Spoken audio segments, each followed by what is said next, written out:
அதிமுகவை சேர்ந்த திரு இன்பதுரை நம்மோடு இணைப்பில் இருக்கிறார். அவரிடம் பேசலாம். வணக்கம் திரு இன்பதுரை. வணக்கம். இப்ப எஸ்ஐஆர் வாக்காளர் படிவத்தை ஒப்படைக்க கால அவகாசத்தை நீட்டித்திருக்காங்க. இந்த கால அவகாசமும் போதுமானதாக இருக்குமா அப்படின்ற ஒரு கேள்வியும் இருக்கு. உங்களுடைய கருத்து? கால அவகாசம் கொடுத்திருப்பது என்னை பொறுத்தவரை சரிதான். ஏனென்றால் முழுமையாக அந்த படிவங்கள் எல்லாம் இன்னும் திரும்ப பெற முடியாத ஒரு நிலை இருக்கிறது. காரணம் ஏற்கனவே நாங்க சொல்லியிருக்கோம், சென்னையை பொறுத்தவரையில பிஎல்ஓக்கள் முறைப்படியாக போடப்படவில்லை, அதுக்கு தகுதியானவர்களை போடல. நேற்று கோயம்புத்தூர்ல கூட நீங்க பாத்தீங்கன்னா டோர் லாக் இருக்கிறவங்க, அதாவது வீட்டில் இல்லாதவர்கள், அதாவது இடமாற்றம் செய்தவர்களுக்கு படிவங்கள் கொடுக்க வேண்டாம் என்ற உத்தரவு தேர்தல் ஆணையம் கொடுத்திருந்துச்சு. ஆனா கோயம்புத்தூர்ல நேற்று என்ன பண்ணிருக்காங்கன்னா, அவ்வாறு இடமாற்றம் செய்தவர்கள் வீடு இல்லாமல் டோர் லாக் இருக்கிறவங்களுக்கு எல்லாம் நிரப்பி கொடுக்க சொல்லி கமிஷனர் உத்தரவு போட்டாருன்னு கேள்விப்பட்டோம். அது நிறைய குளறுபடிகள் இருக்கு. தேர்தலில் யாருக்கும் வாக்குரிமை இல்லாம போயிடக்கூடாதுங்கிறதான் தேர்தல் ஆணையத்தினுடைய விருப்பம். அதை நாங்களும் வரவேற்கிறோம்.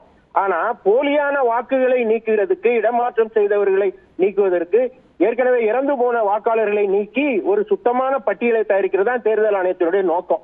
அந்த நோக்கம் சிதைவுபடுற மாதிரி இருக்கிற இடத்துல நாங்க பலமுறை நாங்களும் அனைத்து இந்திய அண்ணா திராவிட முன்னேற்ற கழகத்தின் சார்பில் இந்திய தேர்தல் ஆணையத்தில் புகார் கொடுத்தோம். சீஃப் எலக்டோரல் ஆபீசர்ட்ட புகார் கொடுத்தோம். எங்களுடைய பொதுச் செயலாளர் எடப்பாடியார் தொடர்ந்து அதை பத்தி பேசிக்கிட்டே இருக்காரு. அதனால நீட்டிப்பு கொடுத்தால் மட்டும் போதாது, அது நீட்டாவும் இருக்கணும்னு சொல்றேன். கரெக்ட் முறைப்படியா இருக்கணும்னு சொல்றோம். எனவே அந்த முறைப்படியாக அதை பெற்றுக்கொள்ளணும். ஏன்னா நீங்க திரும்ப பெறும்போது அதை அரசியல் கட்சிகிட்ட கொடுத்துட்டா முறையா கொண்டு போய் சேர்க்க மாட்டாங்க. சில இடங்கள்ல சேரவே இல்லை. அதுக்கு என்ன காரணம்னா பிஎல்ஓக்கள் நேரடியா அதாவது பிஎல்ஓ பூத் லெவல் ஆபீசர் அதிகாரிகள் போய் வாங்காம அதற்கு பதிலாக அரசியல் கட்சியுடைய ஏஜென்ட்டுகள்கிட்ட பெற்றுக்கொள்ளலாம் என்று சொன்னதனால் வந்த விளைவுல தான் முழுமையா அது திரும்பாம இருக்கு. திரும்பாம இருந்தா அதுல ரெண்டு வகை இருக்கு. ஒண்ணு, அவங்க உண்மையிலே வாக்காளராக இருக்க மாட்டாங்க. இன்னொன்னு, எதிர்கட்சியினர் கையில அந்த வாக்குகள் சேர்ந்திருக்கும், முறையா கொண்டு வந்து சேர்த்திருக்க மாட்டாங்க. இதுல ஆளுங்கட்சி கடுமையாக ஒரு பெரிய அரசியல் விளையாட்டை விளையாடி கொண்டிருக்கிறத பல இடங்கள்ல சுட்டி காட்டியிருக்கோம். உதாரணமாக காஞ்சிபுரம் மாவட்டத்துல அகரம்னு ஒரு இடத்துல நேரடியா பிஎல்ஓவை, அதாவது இடம் மாறிய வாக்காளரை நீக்கம் செய்ய சொன்ன அந்த பிஎல்ஓவை நேரடியா ஒரு பஞ்சாயத்து உறுப்பினர் ஒருவர், பஞ்சாயத்து தலைவர் ஒருவர் அகரம்னு ஒரு ஊர்ல காஞ்சிபுரம் மாவட்டத்தில் நேரடியா போய் மிரட்டுறாரு.